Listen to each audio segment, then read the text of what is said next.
Shalom saudara-saudara yang terkasih, jumpa lagi dalam Inspirasi Sabda Allah hari ini, Sabtu 12 Februari.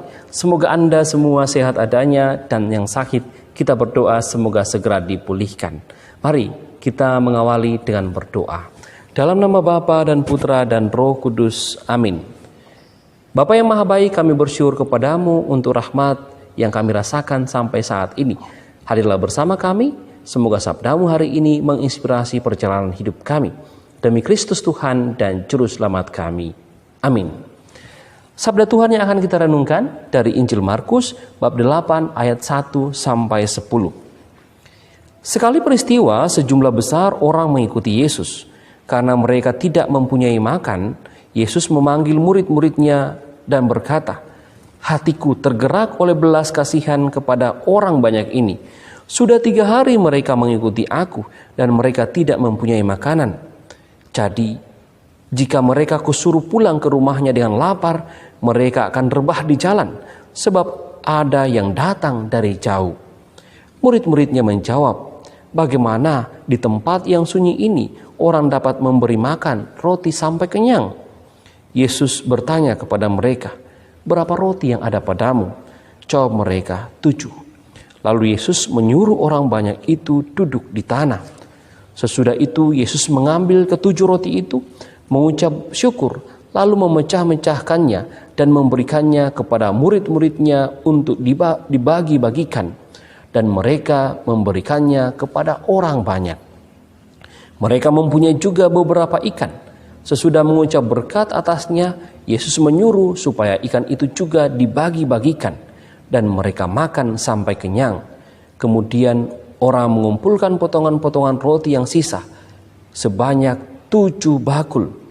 Mereka itu ada kira-kira 4.000 orang. Lalu Yesus menyuruh mereka pulang. Akhirnya Yesus segera naik ke perahu dengan murid-muridnya dan bertolak ke daerah Dalmanuta. Demikianlah sabda Tuhan. Saudara-saudara yang terkasih, salah satu inspirasi sabda Allah pada hari ini yakni bagaimana ketergerakan hati membuat yang mustahil menjadi mungkin. Kita bisa melihat dari kisah Yesus hari ini.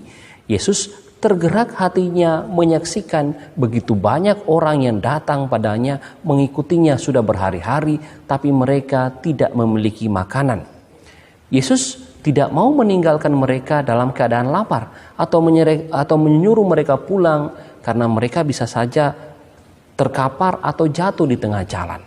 Oleh sebab itu, ketergerakan hati itu membuat Yesus bertanya kepada para murid, "Kamu harus memberi mereka makan." Para murid mengatakan mereka hanya punya 7 roti dan beberapa ekor ikan.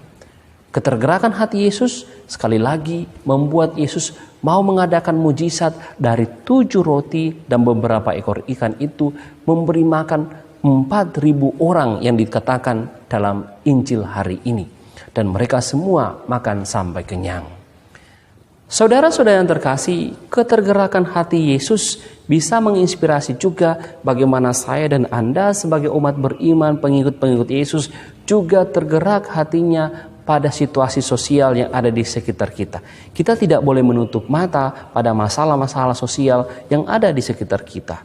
Sekali lagi, dengan ketergerakan hati yang mustahil menjadi mungkin. Banyak contoh yang kita tampilkan dalam hidup iman kita.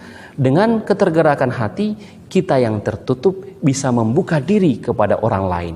Kita yang tidak mau berdialog dengan orang lain bisa membuka diri untuk berdialog dengan orang lain. Kita yang tidak peduli bisa membuka diri untuk berpeduli pada kebutuhan atau masalah-masalah yang dihadapi orang lain. Kita yang awalnya egois, dengan membuka diri kita mampu bersikap terbuka, akhirnya mementingkan kepentingan orang banyak.